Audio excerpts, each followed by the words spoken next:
discussion. And I see in the chat already a reaction by Helen. And now the recording has started. So that's great, because this small introduction, of course, has no real value for the session. The real value is really in the contributions by all the participants. And then I will jump to the next presentation by Maarten and Carolin. So Maarten, can you share your screen, or Carolin? No, I will do so.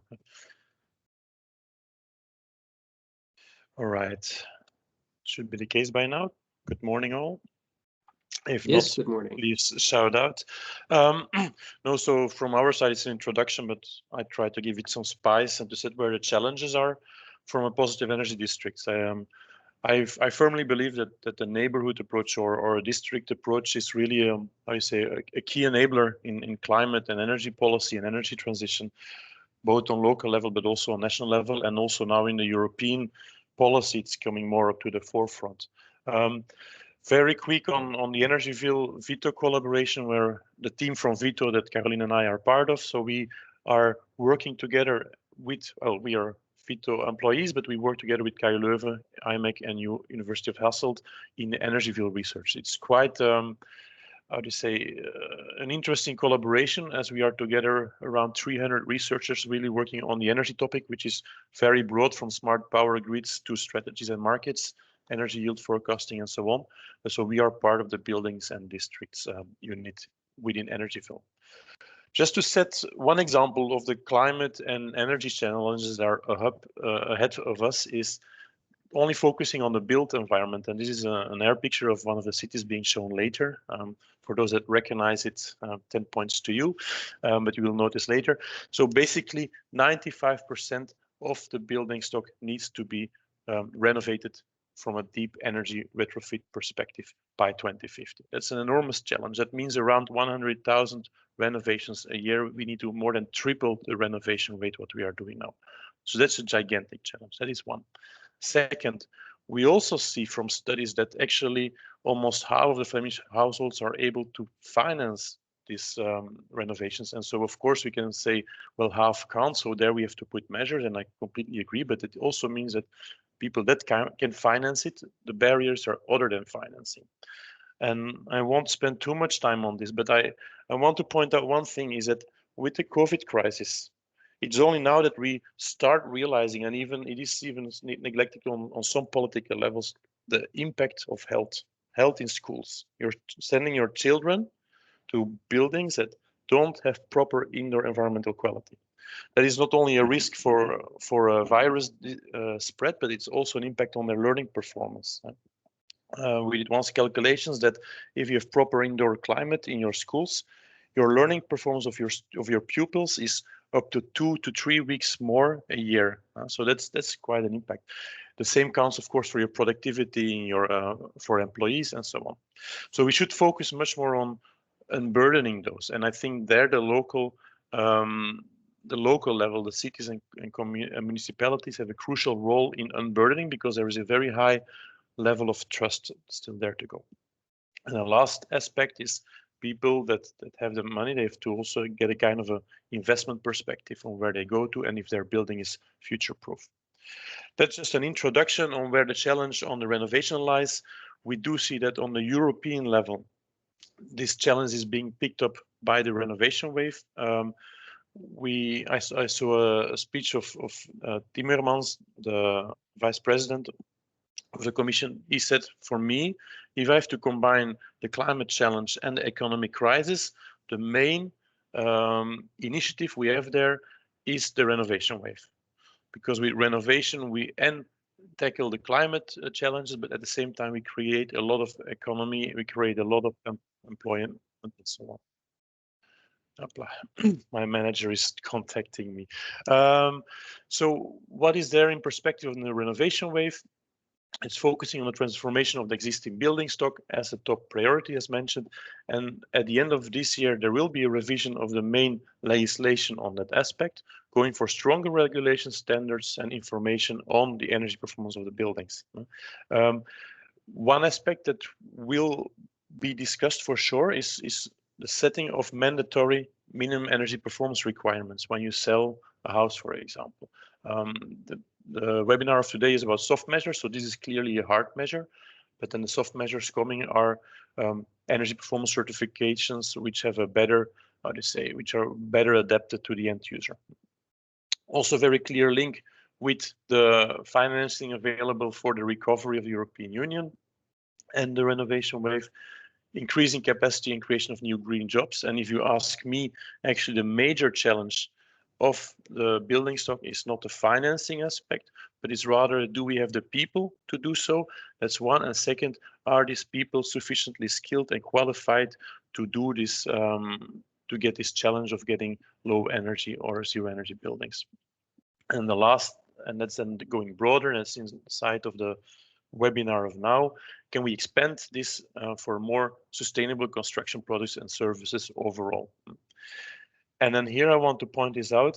It's explicitly mentioned in the renovation wave to go for more neighborhood-based approaches, to have local communities, to have an integration of renewables and digital solutions, to create zero energy districts, and to create affordable housing on social housing level as well. So this is really from the perspective, what we do the coming years, coming 10, 20 years, we have to do it always from a future-proof perspective to avoid lock-in effect. That means that we are not going to renovate now measures that we will regret in 5 or 10 years from now. So we have to do everything from a 2050 perspective. That is crucial there. So getting to the neighborhood level, I think the time that all energy was produced on a central location far away from urban regions, that is now shifting. We have much more a decentralized energy production.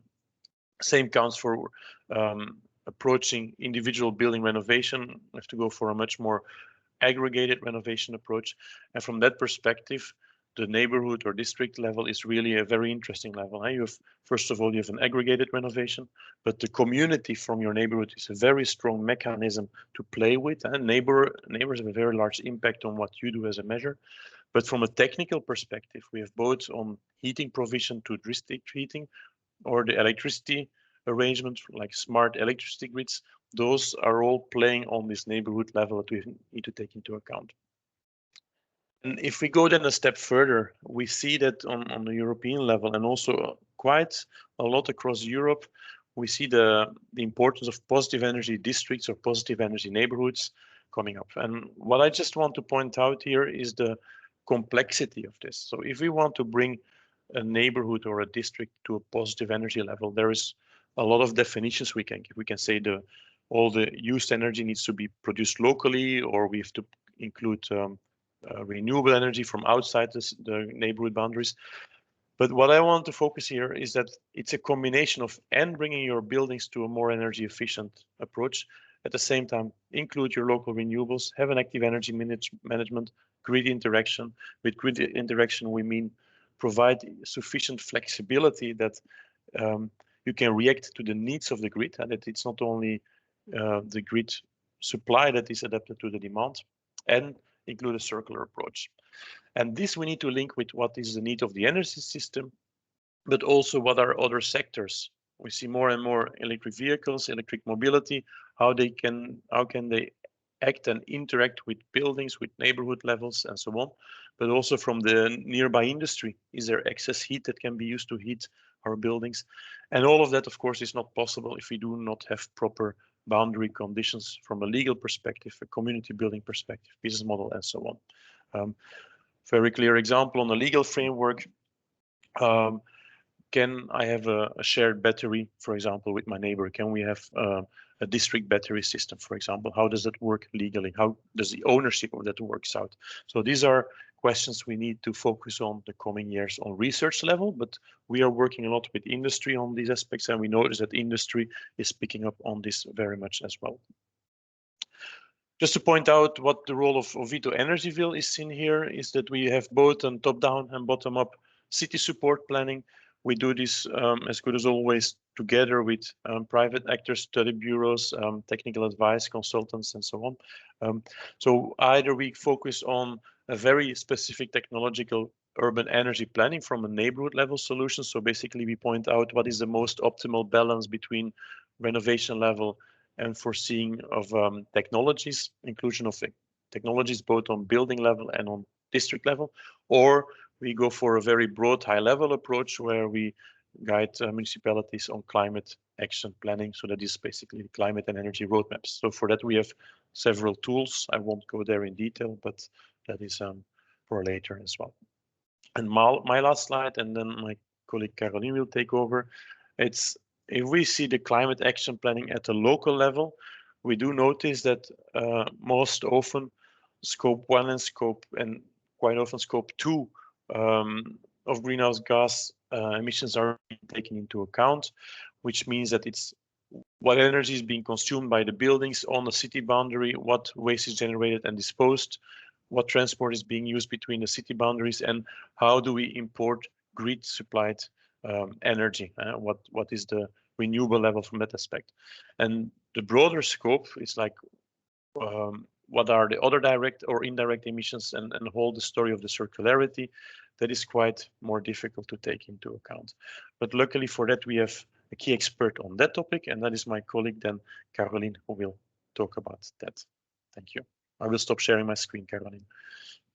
All right, then I will look to share my screen. Just a moment. Thank you, Maarten, for your contribution, and to all the participants. If you already have some comments or questions, you can post them in the chat, and I will address them later, maybe directly after the contribution of Carolin, if there's some time left, or we do it at the end of the session. I'm not sure if I can. Yes. Can you see my slides or not? Yes, go ahead. Okay. Yes, we see them. All right, perfect. Yeah, I was a bit looking for the right slides.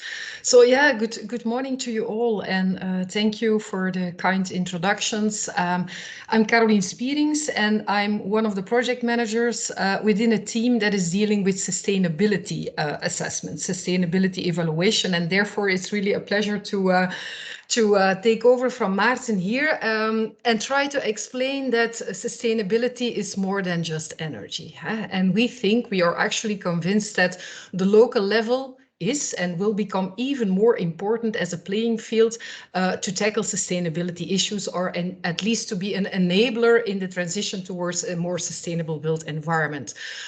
Because we think that at the local level, we have to go beyond the operational energy, the operational greenhouse gas emissions. We also think that circular economy actions perfectly fit within these local climate action plans. So they will become a very important framework. But before we stick to the local level, I would like to go briefly to the European level to explain a bit what is happening there regarding policies and how that may influence or how these European policies might be important to be implemented at the local level.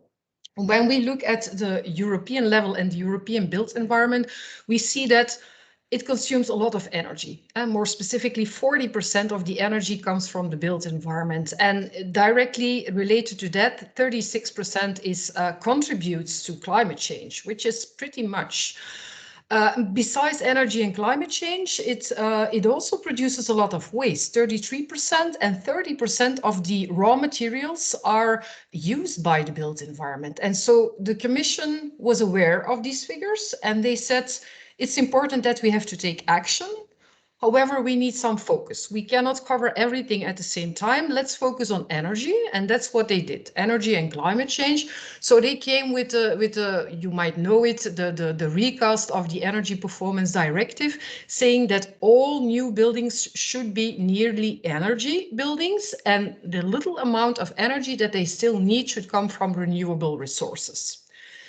This has really led to great results. If we look at the total life cycle energy consumption of an old building and we compare it with a new building, then we can see that we make a good progress. There is a significant reduction. Now, if we zoom into this total life cycle energy consumption, you might see that it's built up in different blocks. The first block, and this is often a block which is ignored. It's gray, and there is a reason why I've put it in gray, because it's called the so-called embodied energy, or the gray energy. That's the energy that is needed to produce materials, or to mine raw materials, to produce building materials, to transport the materials to the building site, and to construct the buildings. That's the first block. The second block is the block that you all know. It's the operational energy. It's the energy that is needed to heat or to cool the houses in the more southern regions. And it's an important part, and that's the part where we played around in the last 10 years, and it has led to great reductions and improvements regarding energy efficiency. And then the third block is then the block where it's also called gray energy. It's the energy that is needed to demolish the house after, let's say, 50 or 60 years, and to treat all the materials that arise there. So it's like incineration, sending materials to a landfill, recycling also comes without, not without impacts. Now, if we make the comparison in that way, you see easily that the reduction is mainly gained in the operational part. And if you really look very good at the picture, you also see that the gray energy, so the energy for the materials and the end of life energy, increases. And this is not really a surprise, in the sense that if you go to a nearly energy building, you need more insulation materials, you need other type of energy systems. And those insulation materials and energy systems, they do not come without an impact. So that's why we say it's important. Okay, there was something wrong with with moving to the next slide. So if we look to energy, we are doing great. If we look to climate change, the same, when we go from an old building to a new building. However, if you look to raw materials and even waste, we see that the switch from the old to the new building comes with additional impacts. And that's why a total life cycle approach will become even more important. And we are very happy that in European policy documents, recent policy documents like the renovation wave, like the EU Green Deal, the life cycle approach is really embedded. What does that mean? Life cycle approach means that you look beyond energy. So it's not only about energy, it's also about biodiversity, it's about toxicity, it's about indoor climate, like Maarten explained, the comfort in buildings. That's one. And secondly, you have to look at the complete life cycle of a building, of an energy system, of a city. So really start from where are the materials coming from, how are they entering into a city, what happens in a city with the materials, what at the end of life can these materials be recycled, recovered, do they need to send to an incinerator? And on top of that, we are convinced that circular economy actions can act as a strategy to meet sustainability. So circular economy as such is not the goal. The goal is to go to a more sustainable built environment, and circular economy could help, could be an enabler. Okay, then if we look to different policy documents. So just to give you the background, this overview is prepared by our colleagues from the KU Leuven together with a joint research center from the European Commission. And so what they did is they mapped different kind of policy documents, which you see on the horizontal axis. So the European Green Deal, the Circular Economy Action Plan, Biodiversity Strategy, and so on, Renovation Wave. And then on the vertical axis, you can see the different policy objectives. Like, for sure, energy efficiency improvement, renewable energy increase, but then also policy objectives like circularity and low carbon material uptake, also climate change adaptation and resilience, and the monitoring of environmental performance. And you can clearly see on this graph where the different which different policy documents includes which objectives. So what we can learn from this matrix is that operational energy improvement and current stock are still a priority. It's not that energy doesn't have any priority anymore, but we have to look beyond So we have to broaden the scope, we have to look to the complete life cycle, and we have to not only focus on energy, but focus on all potential environmental impacts that arise in a city or at the building level or for the materials. We can clearly see that circularity and low carbon material uptake become important, especially when we look to the Circular Economy Action Plan, and monitoring of the environmental performance as indicated in the biodiversity strategy and the European climate law are also becoming important. And that's why we see a lot of challenges, a lot of opportunities at the local level, at the level of the municipalities, at the level of districts. We see clearly a shift from what we were focusing on in the past on the building level. We clearly see a shift to the district and the city level. Like the positive energy neighborhoods Maarten explained, it's really at that level that we have to work in the next decade. We also see a clearly shift from operational energy benchmarks, as we already had in the past, to environmental benchmarks. So kind of a benchmark that covers not only energy, but also covers KPIs related to materials, KPIs related to biodiversity, and they are not yet fixed, but the European Commission is working on it, and they really look to the local level, the regional level to support them and to help them in that. Apply circular economy principles at different scale levels, and also in order to meet all these goals, we have to gather and manage a lot of information. So we see a lot of digitization, big data that are needed at the local level, and of course the monitoring.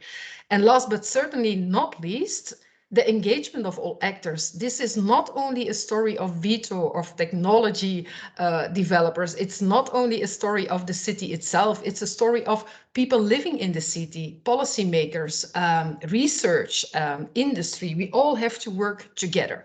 However, we see that the local level could be an enabler, and that's why we are very interested to learn more about the city of Mechelen and the city of Roeselare to see how they already integrate some of these aspects in their local plans.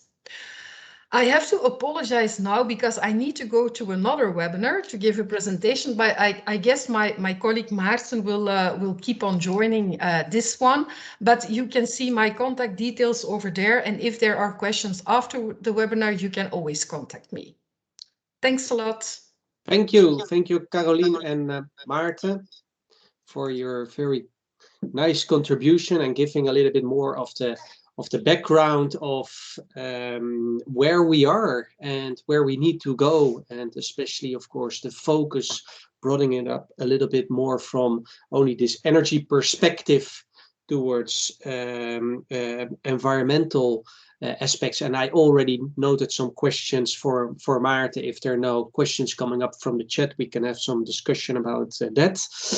But before we go into that discussion, I would like to invite Julie Poppe from the city of Mechelen to present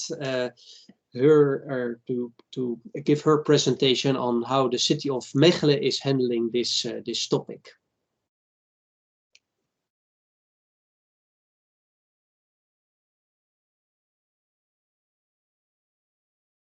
So we see your presentation, but we don't hear you yet, Julie. Maybe you're still on mute. The usual mistake, I'm sorry. That's okay. Okay, so I was saying that I'm very happy that you invited me today to share something about Mechelen's roadmap to become a circular city, and also introduce you to the CESI Circular Economy Citizen Involvement project. It's an Interact Europe project. I saw our lead partner from Lab University is present today, from Lahti in Finland. In any way, we are exchanging within this European project with different cities and regions about our policy making regarding circular economy. I'm not really focusing on the built environment, but I can talk about that too. So if there are questions about that later on, we can go into that. Yeah, I was asked to explain you or to show you how our circular economy action plan is really related to the climate action plan. In fact, since 2012, the city of Mechelen signed the Covenant of Mayors, And we have a climate action plan since 2016, which has been renewed in 2020. And the current climate action plan constitutes of 5 pillars, or we call it yards actually, of which circular thinking or circular economy principles is one of the main yards. That's not surprising because since 2019, we as a city began to structurally invest in circular economy actions. So the city board really said like this needs to be a main focus for the reasons that Carolin has explained. There's a lot of energy consumed within material use. Before 2019, we already had some projects running on circular economy, but that was not a transversal focus within the policy or a full program as it is now. It became an organizational focus as a result, I think, of the combination of political ambition, but also engaged civil servants and also the initial support from Circular Flanders and European subsidies thanks to which we can learn more about the circular economy approaches, but also test and implement some of the approaches.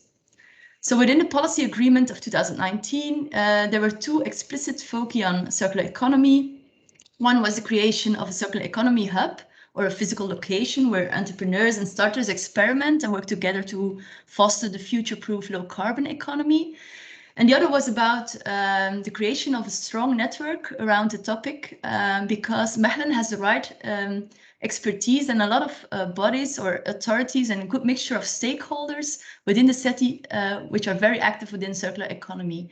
I also think about, for instance, the University College of Thomas More, the Public Flemish Waste Company and Circular Flanders, who are located in Mechelen.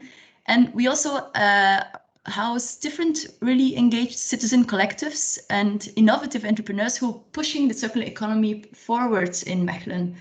So within the actual policy plan, circular economy is present as a common thread throughout the 3 pillars or the spearheads of our current policy, especially in the spearheads which is stimulating entrepreneurship, innovative and low carbon entrepreneurship, but also in the spearhead of reducing child poverty by 50%.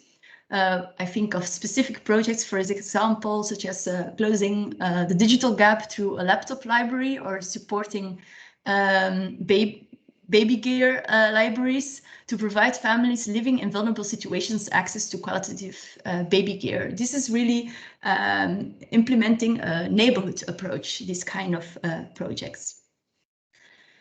And also in the 3rd spearhead, which focuses on the modal shift, the city of Mechelen is very actively promoting and financially also supporting shared mobility modes, which is also a strategy of the circular economy.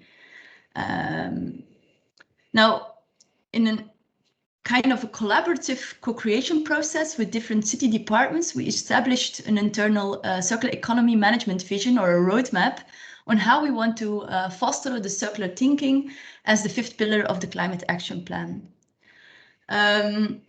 Our internal circular economy action plan has been approved by the city board in September 2020 and mainly stipulates that the city of Mechelen itself should take the first action and show the other actors within the city the road, which we also want to actively support in development of circular economy, circular business models, but both citizens and entrepreneurs we want to support, or researchers who take action. But we said, let's first show the example.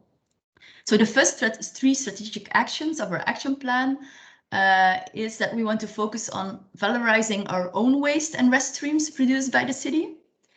And the second and the third is about the structural embedding of circular and sustainable procurement and circular construction works throughout city organization.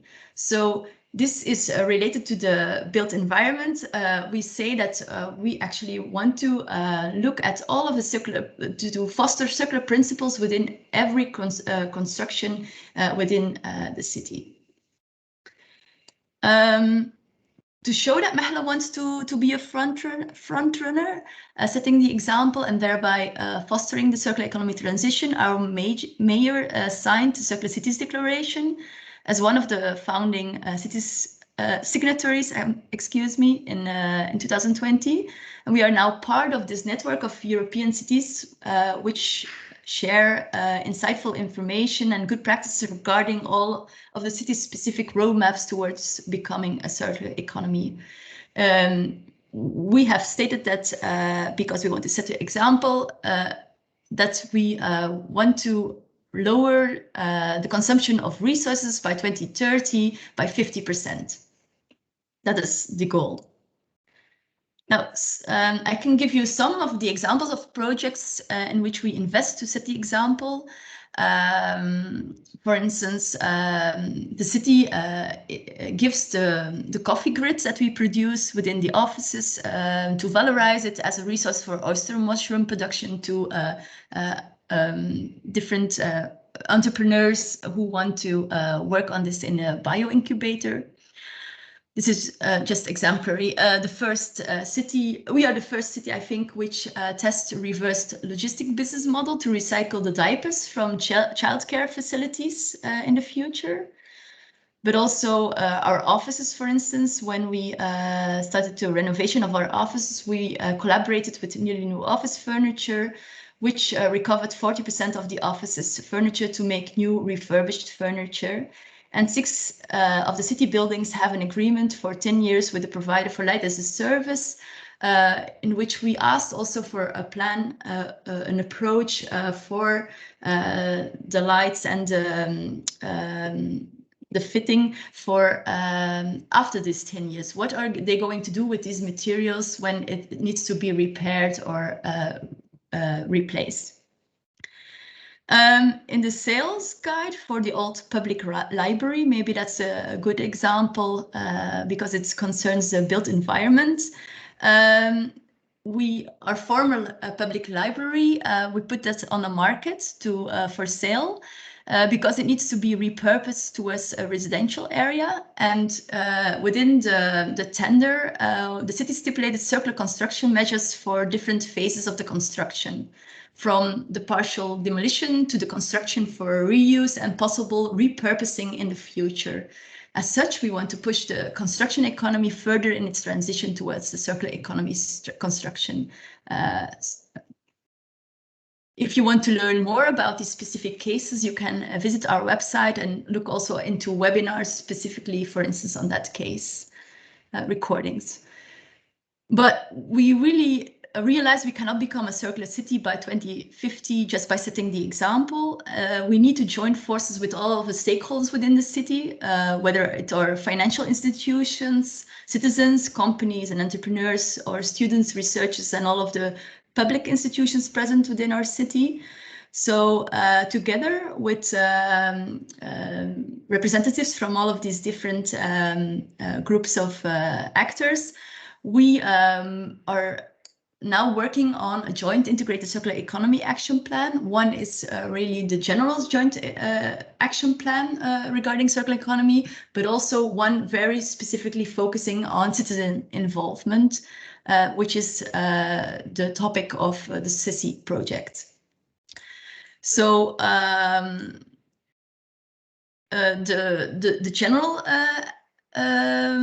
action plan is discussed within the Urbex Action Planning Network, which is called Resourceful Cities, with other European cities such as Oslo, Den Haag, Bucharest, Opole, with whom we come together to learn from each other in developing our action plans, and specifically on the topic of new type of urban resource centers.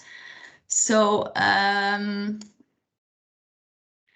that is also one of the things we want to focus on, is Like we are looking into urban development, reconversion of brownfields, and use also vacant places, vacant buildings to foster innovative and creative entrepreneurship. So really are focusing on these kind of things. And for instance, in the reconversion of Poppe, which is an old laundry, in an old industrial laundry within the city. So there also we have an example of an interesting case of built environment, which we focus on the transition to a circular reconstruction.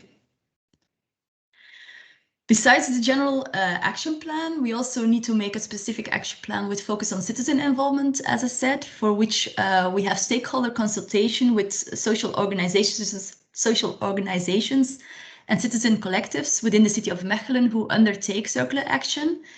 And that is done within the framework of the Interact Europe project called CESI, in which we share experiences about good practices in repairing activities with citizens, reuse, the sharing economy, the valorization of bio-waste, and so forth. So at the right side of this slide, you can see what are the topics we are now really seeing in our city. We have good practices from different actors and which we want to go for upscaling of these practices.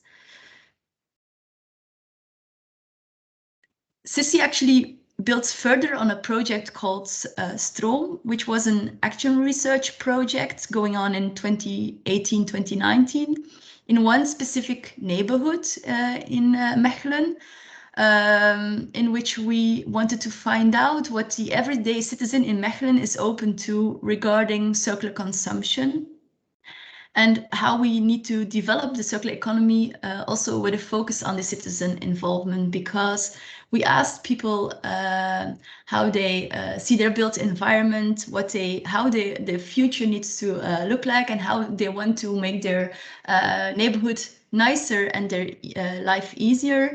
We asked them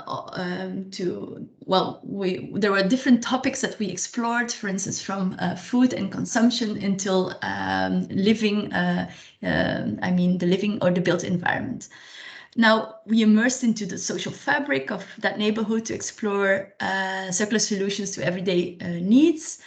And with the input of the citizens, we developed, for instance, an ideation kit for neighborhoods to develop circular and sustainable initiatives themselves, which is then which may be subsidized through the climate action subsidies. So the city gives grants seed money up to 5,000 euros to initiatives from citizens and entrepreneurs or starters who want to test a new idea or a concept that contributes to one or more of the pillars of our climate action plan. We do that twice a year, and total amount of 30,000 euro per year is granted in this way in order to fight climate change and change consumption modes together with the Mechelaar. We have some 10 proposals, I think, each round until now. And on the photograph on the left, you see the winners of 2019. On the right, you see some examples of the projects that have been subsidized. Collective gardening at schools or in neighborhoods, collective poultry runs or composting projects, co-housing projects, repair activities.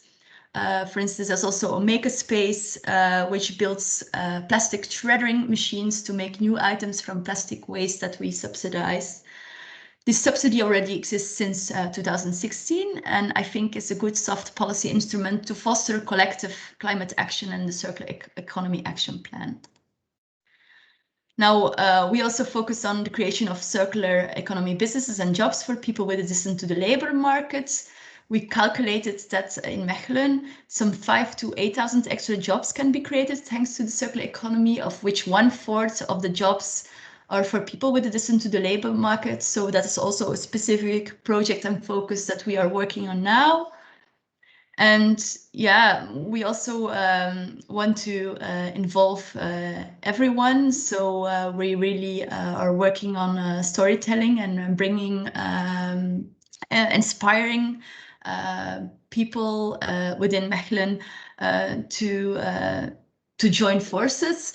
So there's every Tuesday we use social media from the city to tell stories about circular economy from very different angles, from citizens, entrepreneurs, or the way in which we set the example.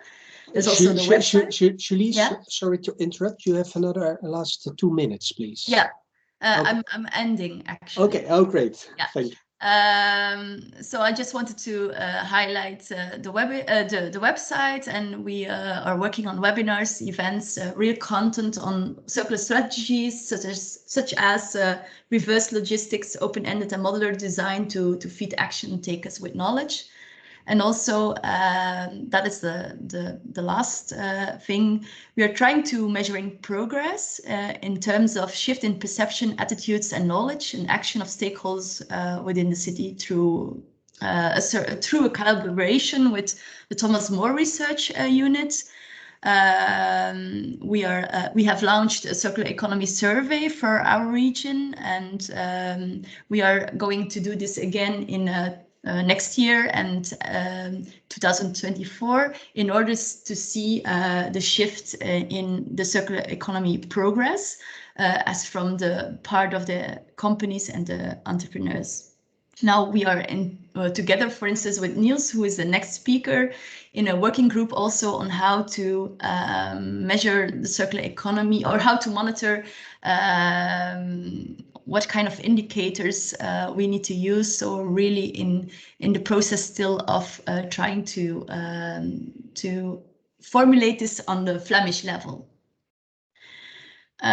This is my last slide. If you have questions, you can always contact me at the general email address circulaireeconomie@mechelen.be. And I invite you to look at the website of the Interreg Europe project SESI, in which you can also learn more about other regions and cities, their approach on their roadmaps. Thank you. Well, thank you, Julie, for your very inspiring contribution. It was really nice to see how your city is handling this topic, and quite hands-on, I would say. So thank you very much. And then we continue to the next speaker, Niels, who will present the progress in the city of Roeselare. So Niels, the floor is yours. Share my screen, just a second. You should normally see my slides. Yes, we see your slide. Thank you. Okay. Yes. So hi, I'm Niels. I work for the city of Roeselare as a project lead for projects with regards to circular economy. So part of the climate team in Roeselare. And today I will give a bit of an overview of the circular and sustainable implementations we're doing in our new town hall. First, maybe a bit of an introduction for those who do not know Roeselare. It's a medium big city in Belgium, in the West Flemish part of Belgium, with about 60,000 citizens. Just to have a bit of an idea of the type of city we are. Okay, so in 2018 we wrote we decided on our climate program, and in that climate program we call it the climate switch from Roeselare, and we have 4 main pillars. So we have the first one is the further development of our district heating. So Roeselare has historically a heating network, so a city heating network, and we are since 2010 or something redeveloping it, reusing it as part of our sustainable heating strategy in the city. Of course, there's also a big focus on the transition to renewable energy, but that's probably in every city one of the pillars. The third one is the improving our building blocks. So mainly focusing on isolation, but also thinking about neighborhood-based approaches. As was already discussed here. And the fourth pillar is maybe less structurally energy focused, but more on general climate adaptation, so greenifying the city and better water management, water collection, and so on. So what's missing from these 4 pillars? We have 2 pillars that are, I could say, in development, and that's one is sustainable mobility, and the other one is circular economy. So for those two, we do not yet have like a strategy with completely defined targets, but we do have a lot of pilot projects. So the idea is to have a lot of pilot projects and to gain some experience in the topics, and to then come to a more strategic focus on this topics as well. So circular economy is one of those that are in development. But if you look at what we're doing already, I could say the biggest teams are repair and share, circular procurement, so our own procurement, and circular building projects, or projects where we try to incorporate circular building aspects into building projects. So a few examples of these projects. So for the repair aspect, we have an European Interact project called Share Repair. It's a project where we try to look at how can we stimulate a repair economy in the city. So how can we facilitate repair organizations or repair businesses, repair initiatives, as repair cafes, such as repair cafes in the city. How can we scale up their approach? But also, what services can we introduce to just make it easier for people, or to just make it easier for people to get their products fixed instead of replaced. Another example of a circular economy project is Circular Krint. It's a project where we look at how we can, for all of our social houses, how we can make the procurement that we do for social housing more circular. Two examples: we from last year on, all furniture that's being put into our social housing is so all the houses are being furnished by the Kringloop. So it's the second-hand store or second-hand organization. So we have a partnership with them. If we have some furniture broken, they replace it. If we need new furniture, they provide it from within their furniture assortment. And also we're looking at how can we lease appliances instead of buy them. So we're now starting with washing machines. We're creating a contract to use washing machines in an as a service way, instead of buying and owning the washing machines. Okay, just some examples. And then the circular building, that's the one I will be elaborating on a bit more. We have the development of our new city town hall, but I'll go in that one a bit more in depth. So yeah, maybe start with why was there a need for a new city town hall? Well, it has different reasons. First, for the citizens that visit the town hall, it was quite building was difficult to access. Even the entry wasn't always super clear to most people.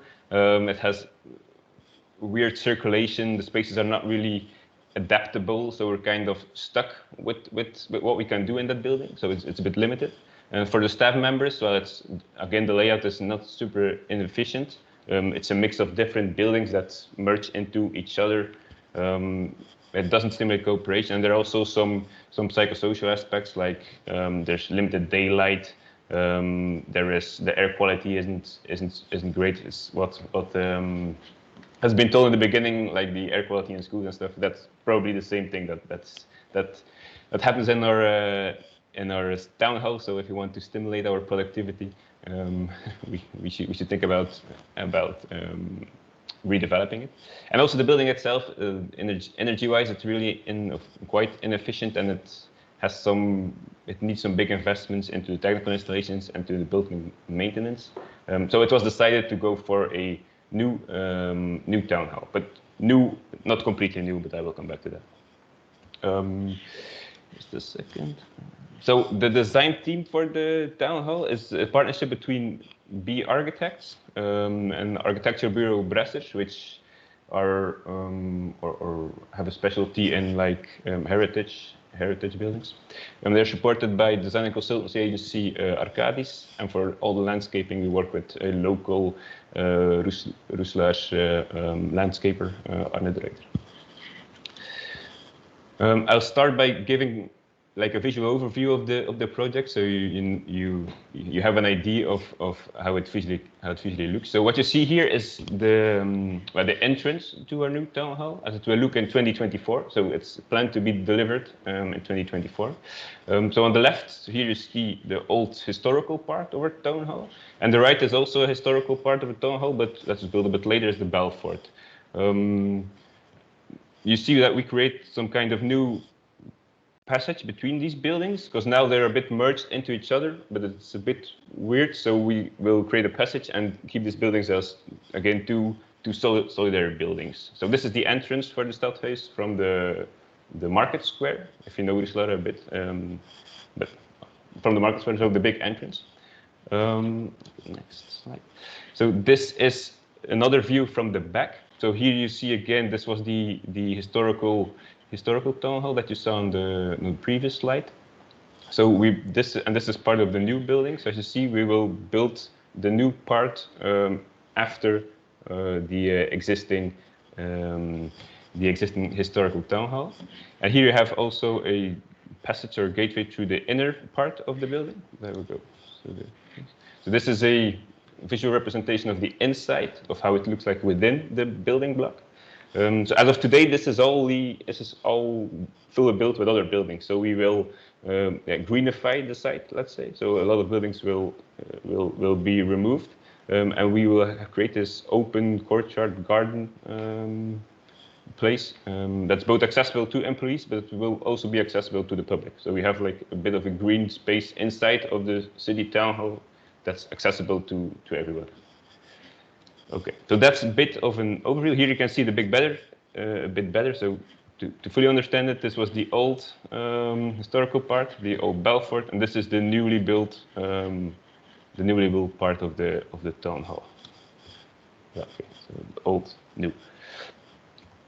Okay, so getting back to sustainability. So we wanted the new town hall to be like a bit of a reference project for our climate program, and what we decided was to have it certified with a BREEAM certification. So a BREEAM certification is like a method of assessing or rating the sustainability of buildings. So you have to score different points on a lot of categories. I won't go through all of them, but let's just say it's much bigger than just a focus on energy-specific actions. It's also about creating a healthy work environment, which we talked about management. How do we design this project? Do we incorporate the users? Do we organize spaces that are tailor needed for the use? And how do we think about transport? For example, we make bikes. We have a bike repair depot, so to stimulate bike use and stuff like that. Also, land use. So okay, we build a new building, but it's built upon the place where the old building was, so we don't really take up extra space. So stuff like that. So two maybe very logical, very energy focused actions. So of course the new building will be connected with the Roeselare district heating network, and the roof will be mainly covered in solar panels. One cool catch is that part of the solar panels will be installed by a citizen corporation, so also citizens can actually invest and be part of invest in part of the solar panels that will be up on the roof. But other than energy, there are also some other interesting, more circular economy aspects to the building. So it was decided to have a wooden building, so all the structural elements of the building will be in wood because of its renewable aspect. If wood is harvested correctly, of course, its carbon neutral aspect, but also the fact that it will be built in a way that can be disassembled. And another positive aspect is because of the wood, it has a warm feeling. We can leave all of the structural aspects of the building visible instead of having to cover it with other sheeting materials. Also, the facade of the skin of the building will be removable from the structure. So if something has to be replaced or time goes by and it has no trendy look anymore, the skin can actually be replaced apart from the structural part of the building. And the internal layout is also designed from a 6x6 grid. So we can modularly lay out our working or spaces, and it can also easily be adapted to like the future needs we might have. Okay, so these were all parts of the design, but of course we have, this is how it looks now. So the red part is actually the part that has to be demolished, let's say. Yeah, the idea was, we started like, oh, we want a sustainable town hall. Shouldn't we think about how to, in a more sustainable way, also demolish the site? So this is how it will look once we start building. But to get there, we thought about, okay, we will try to have a more circular demolition process. So we have some extra support from Founder Circular for this. What we did was we started with create an inventory of all the usable materials that were still there in the old buildings of the city. This was created together with Arcadis, and this was put together in a 3D model, but I will reference to that in a minute. At first, we will just see what's easily reusable, so without demolition or stripping, what can be reused by the city. For example, all of the LED fixtures, where this has already happened, were reused in nearby schools. The cooling installation were reused in our cultural building. Some high voltage installations were reused in our city workplace, and so on. Also, as it's funny, as Julie also mentioned, we also partnered with NOV. So all of the furniture that was there will be, or it will be one-on-one reused. It will be refurbished, or we will provide our furniture to NOV so they can use it as a resource for newly designed but circular furniture that we can then use in our office as well. And Niels, you have Yes. about 2 more minutes. Yeah, perfect. Ah, okay, great. Yeah, okay. So second step. So after we have taken everything that we think we can reuse, we set the building open to organizations in Roeselare, so they can walk in and have a look at what could be useful for them. And after that, then there's the part where the contractor comes in. So we send out a tender with for the demolition contractor, where we added an extra piece about soft demolition or selective stripping. So we listed some valuable materials that we thought might be interesting for reuse, like valuable stone floors, some ceramic roof tiles, window tablets, and so on. And this is where our previously made inventory comes up. So it was digitally made, so it's easy for this granite floor. It's linked into this digital model, so you can easily see where it is, how many of it is there, what is the size of these tiles, and so on. It's very easy then for the contractor to take a look at it and see if it would be possible for him to like recover it or not, and to set a price on it. So, and next to the selective stripping of materials for reuse, there's also a part in the tender of selective stripping for recyclable materials, because some materials we don't want to reuse, but they can be recycled quite well. So then we also want the contractor to strip those materials and collect them separately in separate waste streams, so they can be more easily recycled. And only after all those steps, like the traditional demolition can start, where the crane comes in and the thing you usually see. So that's, I hope, just in time, an overview of the circular or sustainable aspects of our city town hall. So it's nice to, initially it wasn't really the focus to have all these circular elements in it. It's just from the sustainable mindset dripped in the wood building, the demolition aspect. It's dripped in later and later, and it's nice to see that we should end up in 2024, let's say, with a project that's nice for us to reference to in the aspect of circular building, so we can also encourage other building developers to handle the building aspect of their buildings in this way. Yeah. Okay. Thank you, Niels and Julie and Maarten for all your great contributions, because we started really on the holistic level of European policy and then zooming more and more into a very practical example that you gave, Niels. And I think that your example, it aroused already some questions, at least at Julie's side. So I think you will definitely need a bilateral meeting to discuss a number of issues. And I see one question, Julie, I want to take up in this session. I think the second question is more for a bilateral discussion. If you can use the information that Niels developed in the project, but especially, and that was one of the questions I would have as well, Niels. Julie asks the questions, how did you put emphasis on circular construction principles within the process of looking for a real estate developer, architect, etc.? So what has been this process, and which documents, such as local building regulations, have been fostering or actually have been rather a barrier? Yeah, but it's actually a funny story, and it's a bit the other way around, actually. So we were, as I ended up with, mainly focused on the, well, I say we, but the project team, let's say, was mainly focused on the BREEAM certification aspect of it, to make a statement that it's sustainable. But because of integrating this BREEAM aspect and looking at, there is a lot more to it than just the energy side of the certification, looking at materials, looking at waste, looking at reusing. That's actually stimulated also the designers to come up with a way more circular building. That was initially the case. So it's actually not that we, as a city of Roeselare, started with the idea that we wanted a super circular building. I love that it's gone this way, but actually it just started from the BREEAM and the input from the design team that worked on it. But I'm very happy that it ended up in this way. Okay. I think if that answered the question more or less.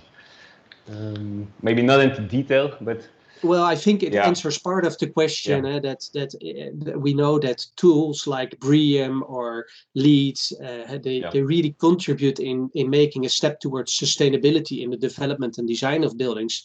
But we, for instance, made an analysis of BREEAM, and circularity is not yet part of BREEAM. So it's quite complex to set.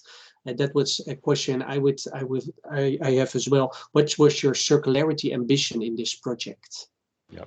And it seems, as you mentioned now, it was developed during the design process. Yeah, exactly. So you need a really committed team, and that wants to make the next step. But I see it's still in the design phase. Yeah, right? It's still in the design phase, and also because circular economy is also, our circular economy action plan, let's say, is also still in the design phase.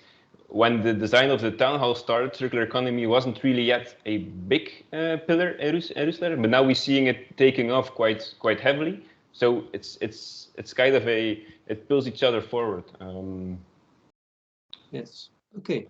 Maarten, maybe I can ask you for a short reflection on the two contributions from your side. What would you advise, or what would be the thing that was most interesting for you or surprising to see? Well, I don't think I should give them advice. I think they're really considered front runners, and I didn't mention, but the picture I showed in the beginning was actually Mechelen. It is my hometown.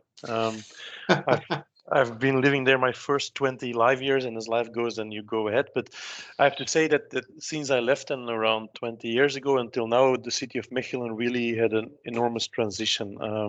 It used to be a location where inside of the city in the evenings people didn't want to go out, and now it's really a vivid city. And I think it's part of the storyline of this whole climate, energy transition, circularity that is this part of this process. So I think they're doing very well. And what I want to point out is that on the European level, most often the gigantic cities like Paris and Barcelona and London, they're being put on the forefront.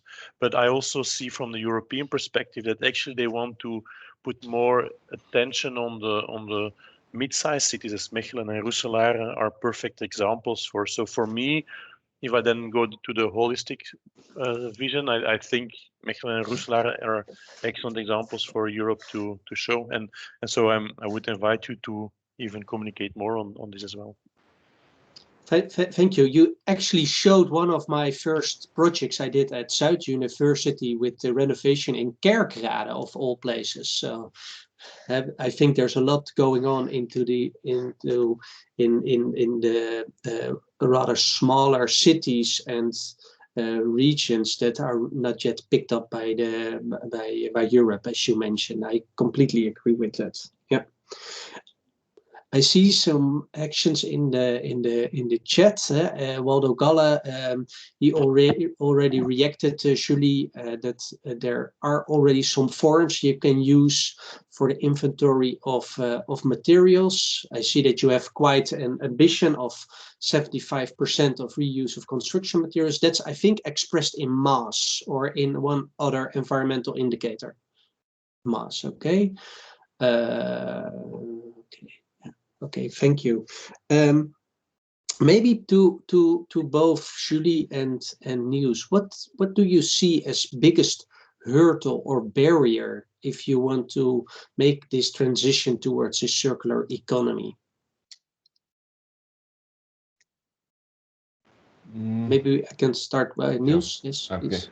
I was going to think there is. Well, sometimes because in the climate program the focus is so much on CO2 reduction or carbon reduction, it's not always hard to to politically explain why the circular economy is needed now. Well, it's not hard to explain, but because these burgemeesterconvenanten and stuff, it's always in reduction of CO2 that everyone wants the focus to be on reduction in CO2. But in the circular economy, it's much harder to calculate what exactly is the example, the reduction in CO2. But there's also more than CO2. There's material use and stuff like that. But I find that sometimes, but the Mechelen is probably already a bit better because they have already they signed the Circular Cities Declaration and so on. But I found that is sometimes a struggle to get the focus. I don't want to get the focus away from CO2 reduction, but to make it bigger than the issue is bigger than only CO2 reduction. I find that sometimes to be something that I struggle with. Okay, and Julie, what would be what do you see as biggest hurdle in Mechelen? It depends on what topic, but if it's about the built environment, for instance, the construction, then I think a lot of actors are trying things out, but there are no standards, no tools, no, and a lot of people also are shy to show their first steps because it seems too little to exchange about, and not every partner is also that transparent. So I don't know. It's in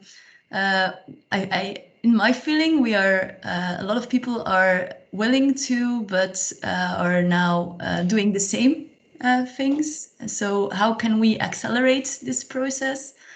Then what Niels was saying, I agree with what he was saying. That is something that when I was talking about the measuring the progress or the indicators that we need to make, there's no monitoring framework on a Flemish or European level for cities yet. So we are all trying and looking how and where to put the standard and how to measure it, and could be easier if there was already a framework. Yeah. Okay. Thank you. Very good. I think it's one of the great final remarks that we have to keep on learning from each other and share all these experiences. Maarten, you posted the question on the tendering process, and thank you. If I maybe just as a last question, if I can pick up, I have been in conversation with quite a lot of actors from construction and energy sector, and for example, you have the big construction actors like Basics or Groep van Roei. They all pointed me out that the standard tenders for the larger buildings in Belgium are quite problematic because they're not stimulating innovation. And Basics gave me the example that where they focus on complex and innovative projects, they have a higher business increase in the Netherlands, because there the tendering processes allows more space for innovation and for the contractor to come with their proper solutions. Is that something that from Roeselare and Mechelen you have been working on? You have reflections on that aspect? I can add on that. We are looking to our tenderings, or for instance, for the reconversion of the former library, it's a sales guide more, in which we have stipulated really circular principles for demolition, building phase, the use of the building, different phases of the construction process and the use of the building. It's kind of pioneering work, but I do agree that we have a tendency, it's also for circular procurement in general, not only for the construction, to really want to stipulate very specifically, we want this, we want that, and all the sustainable criteria, and it becomes very hard to have innovative or out-of-the-box proposals. We need very different tendering procedures for that. The PO, the Program for Innovative Tenderings, is showing good examples, but I find it very hard within our city services to, it's much more standard indeed in the Netherlands to use these different types of innovative tendering. And I think although there are some people and some projects which are using, for instance, PO2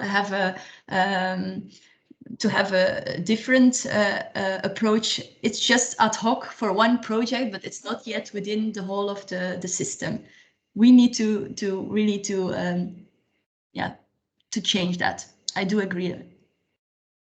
Thank you.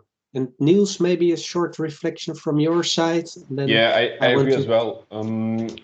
For example, for now, the tender for the demolition part of the city townhouse. Sorry, I'm looking for my words.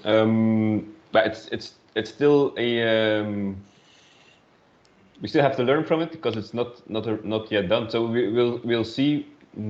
We've tried to. For example, added the inventory and the 3D modeling, make it easier for.